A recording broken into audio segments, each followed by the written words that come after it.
Olá, vos saúdo com a paz de nosso Senhor Jesus Cristo. Pastor, professor Jonias. Lição 2 do quarto trimestre de 2017. Essa revista do quarto trimestre está na temática Doutrinas Fundamentais da Igreja de Cristo. E a lição 2, Pecado, uma realidade humana. Lição direcionada para o dia 8 de outubro de 2017.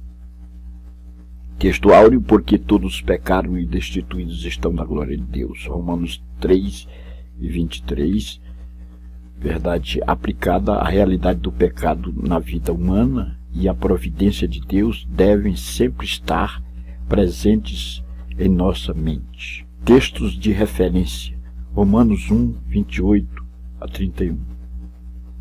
Meu querido irmão, o homem foi criado para relacionar-se com Deus. Porém, o pecado ocasionou a separação do homem da comunhão com Deus, trazendo condenação eterna. Apenas Jesus é quem pode livrar o homem desse mal. Lucas 19 e 10. Então nós vamos tratar nessa lição de algo muito interessante, que é o pecado que separou o homem de Deus. Existe uma disciplina chamada amartiologia que cuida do estudo ou da doutrina do pecado. E nós vamos tratar nessa lição justamente deste interessante assunto: o pecado que separou o homem de Deus e a providência de Deus em Jesus Cristo para resgatar o homem desse estado. O pecado é mais do que um problema. Ao afastar-se de Deus, o homem contraiu sobre si mais do que um problema para resolver, pois esse mal se tornou insolúvel do ponto de vista humano. Tal foi a consequência do pecado na experiência humana que o retorno a Deus dependeria inicialmente de uma atitude de graça da parte de Deus, João 3,16, que é o texto principal da Bíblia, Romanos 5 e 8, e de uma resposta humana ao chamado divino. Mas o que é o pecado em si? Vejamos um pouco a respeito. Nós temos o termo amartia, que deriva os demais vocábulos, nos encaminhando no sentido de errar o alvo, de separação de Deus. Traz embutido um sentido de distanciamento de Deus, porque pecar é se distanciar de Deus, é errar o alvo. Deus nos fez para que seguíssemos a sua vontade e fôssemos objetos de seu propósito. E quando nós pecamos, nós erramos o alvo. Então vamos ver aqui no primeiro ponto, 3 subpontos: falha para com o propósito divino, insensatez e dívida para com Deus. Os textos da primeira parte. Essa lição está no nosso blog, escrita assim como está aqui. Falha para com o propósito divino. Deus é um ser com propósitos para a sua criação. E de maneira resumida, podemos afirmar que o homem foi criado para o louvor de sua glória, Efésios 1, de 5 a 6. Porém, o pecado na vida do homem desviou-lhe dos propósitos divinos, deixando-o totalmente aquém do projeto original. Daniel 9, 5. Por isso, a Septuaginta, que é a mais antiga tradução do grego do texto hebreu do Antigo Testamento, e o Novo Testamento grego se utilizam da palavra amartia, que significa errar o alvo, que quer dizer falhar para com o propósito original. Isso significa que o homem está errado para com Deus. O grande obstáculo é como encontrar esse caminho de retorno a Deus, pois o pecado passou a afetar o homem na sua inteligência e percepção, João 14 e 6. Falha para com o propósito divino. Vos falei que errar o alvo é deixar de ser objetivo no seguimento da vontade de Deus. Seguir a Deus. Realizar os seus propósitos, que foi justamente para isso que nós fomos colocados aqui na Terra. Então, quando pecamos, erramos o alvo.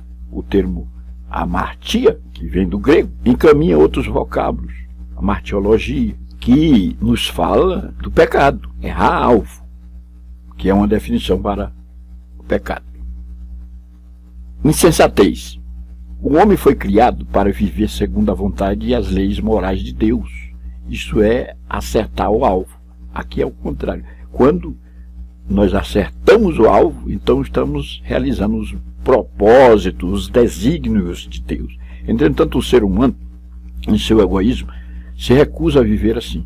O pecado, pois, consiste numa insensatez, visto que alterou a forma de pensar, de sentir e de agir do homem. Há muitas palavras que definem o pecado, tanto no hebraico quanto no grego, pois, embora o pecado se manifeste de várias maneiras, ele não passa de uma inconformidade do homem quanto à vontade de Deus e às leis morais. Provérbios 10, 23. O pecado é, portanto, uma insensatez, uma tolice, uma loucura. A palavra insensatez traz embutido o sentido de tolice, loucura. Então, quando pecamos, erramos o alvo e nos constituímos objetos insensatos, tolos. É o que o texto quer nos encaminhar, Eclesiastes 7 e 25. Então, quando pecamos, nós incorremos em erros gritantes e contrariamos a vontade de Deus a ponto de nos tornarmos loucos, tolos, insensatos. Terceiro subponto, dívida para com Deus. Não raro ouvimos que o pecado é algo que desagrada a Deus. E desagradá-lo significa estar fora tanto de seus projetos quanto de suas bênçãos. O pecado é uma dívida, uma ofensa, por isso é mais do que desagrado, é uma ofensa direta ao padrão moral e santo de Deus. Romanos 5, 16 e 20.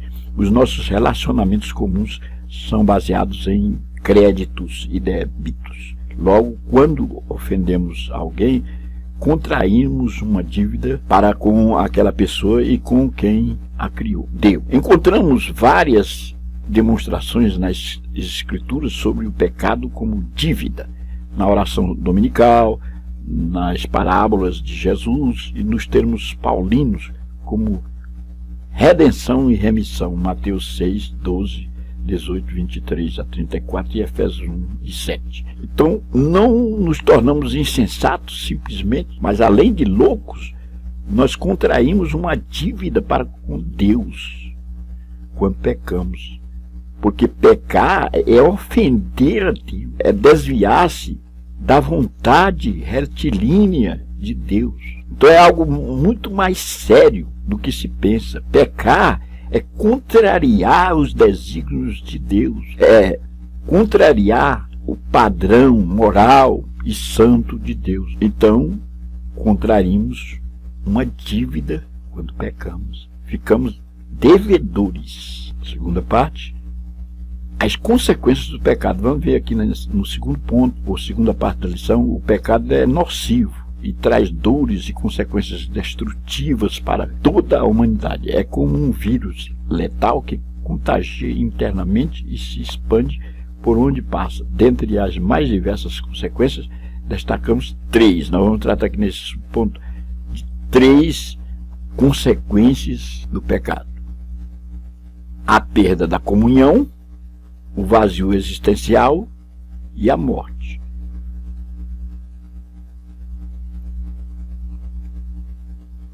A perda da comunhão. Segundo John Piper, o pecado afugenta a glória de Deus das nossas vidas. Ele afirma que todo pecado é um desprezo a Deus, antes mesmo de ser um dano ao homem. O pecado é a preferência pelos prazeres passageiros do mundo, ao invés da alegria perpétua do companheirismo de Deus, Romanos 3, 23.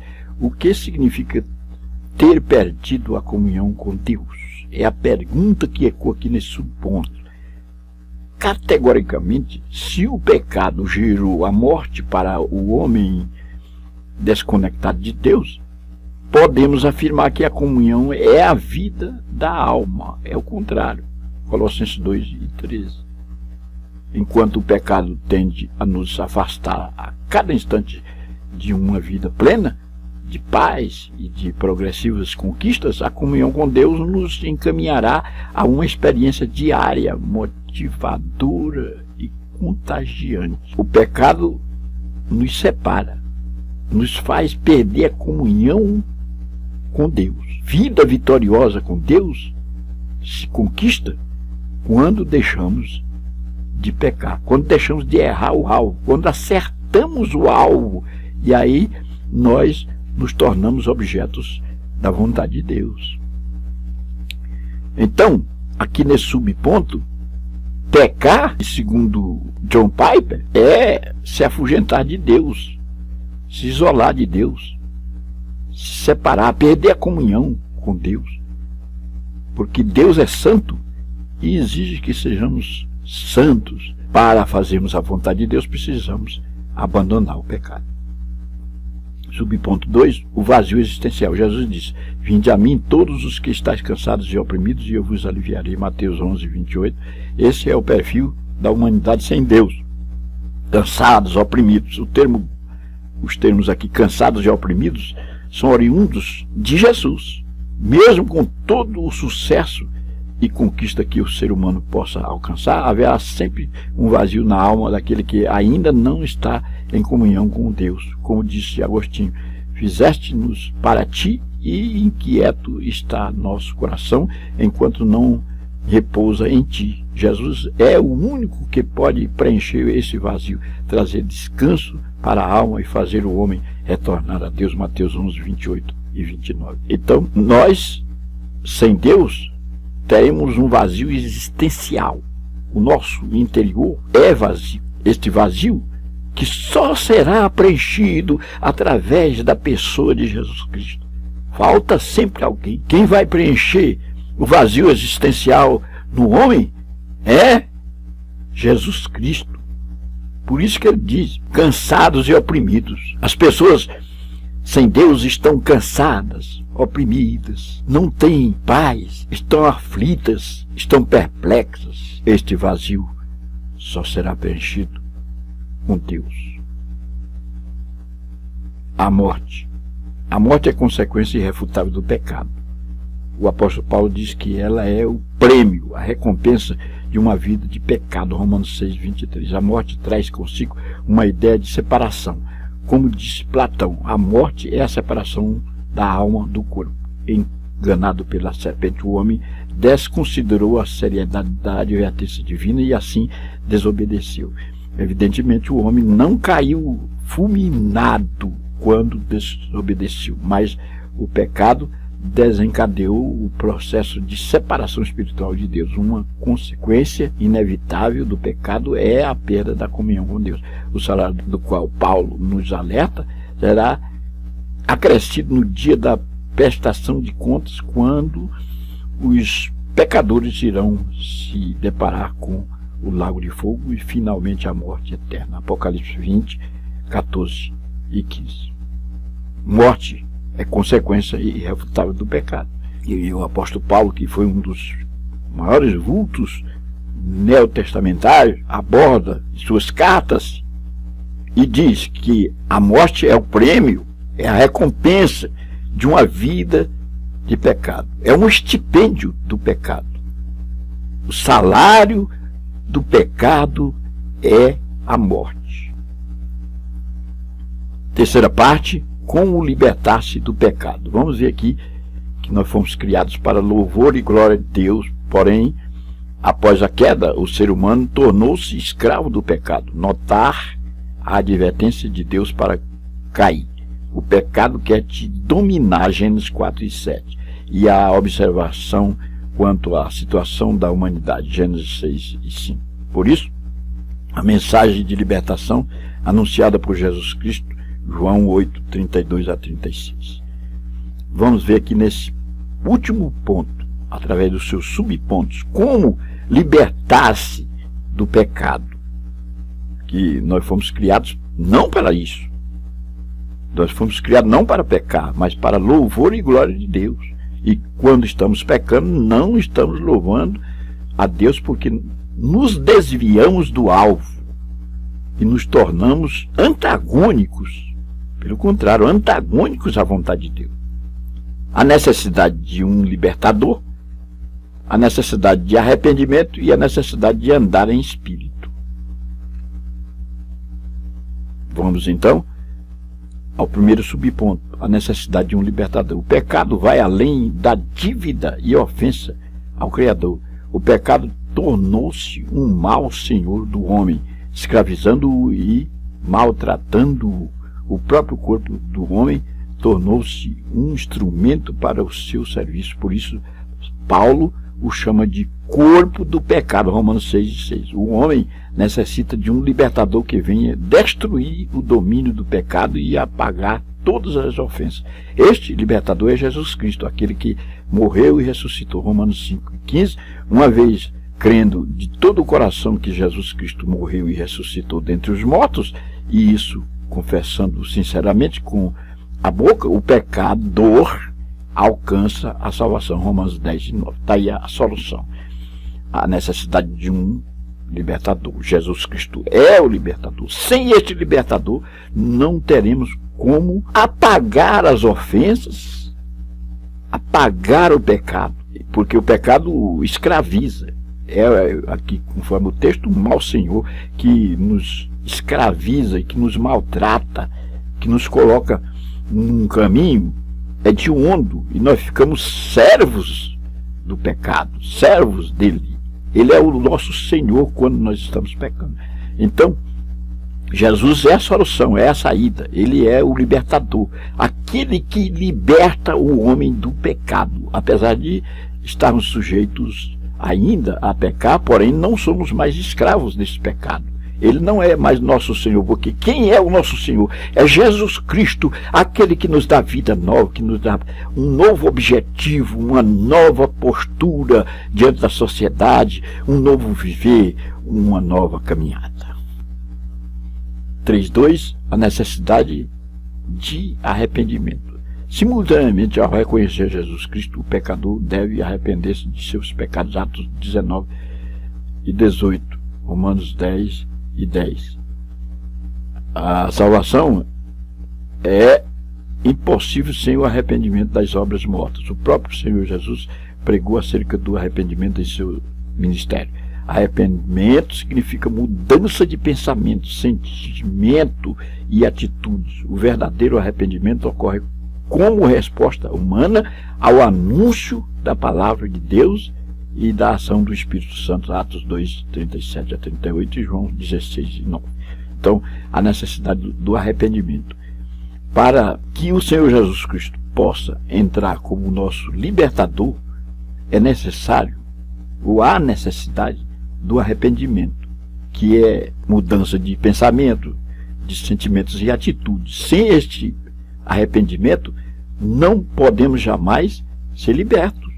Precisamos nos arrepender, mudar de atitude, mudar o pensamento, os sentimentos, e aí termos uma postura nos moldes da vontade de Deus, através de Jesus Cristo. Sem o arrependimento sincero, profundo, o pecador não pode se libertar do seu pecado, porque não há outra força, não há um meio social, não há métodos, formas capazes de libertar o homem sem que haja um arrependimento profundo e Jesus entrando em ação. E o último subponto, a necessidade de andar em espírito. Enquanto estivermos neste mundo, teremos que lidar com a inclinação da natureza humana ainda presente em nosso dia a dia.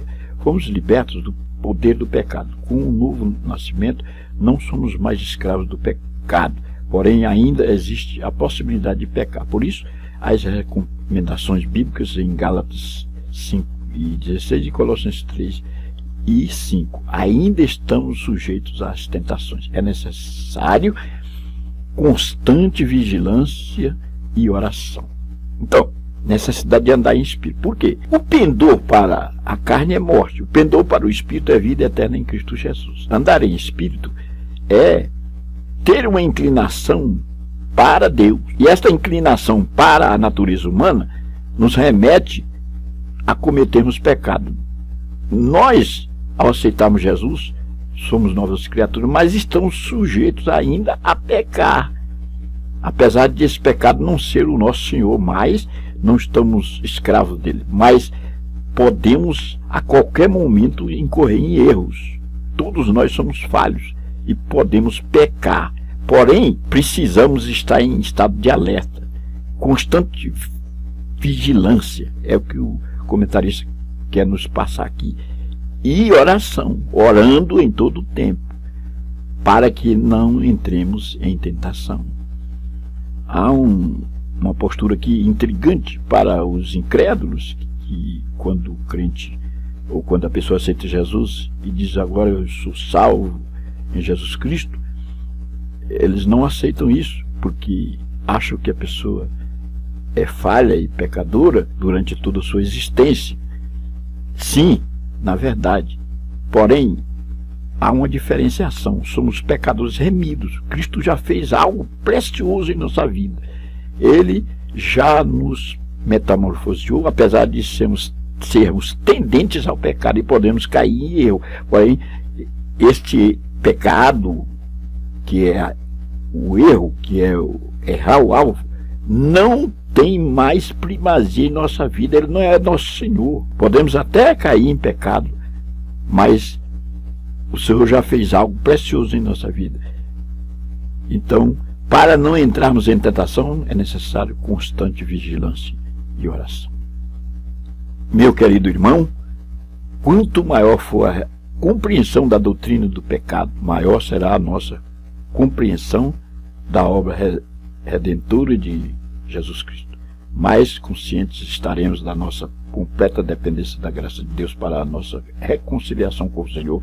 Seja o nosso sincero desejo. Não nos induzas à tentação. Mateus 6:13. Aqui, nesta lição, vimos que o pecado tem consequências. O pecado traz desastre. O pecado, em sua conceituação mais direta, arraigada nos moldes da etimologia da palavra grega, amartia, e aí tem a martiologia, que cuida da doutrina do pecado. Vimos que o pecado tira a comunhão do homem com Deus. Nessa lição nós absorvemos isto, nos separa, nos remete a outro encaminhamento, porque na própria conceituação de pecado é errar o alvo, ou seja, deixar de fazer aquilo que Deus determinou que fizéssemos quando nos colocou aqui na terra. Que Deus nos abençoe. Vou deixar aqui o questionário. Você pode pausar o vídeo e absorver as respostas.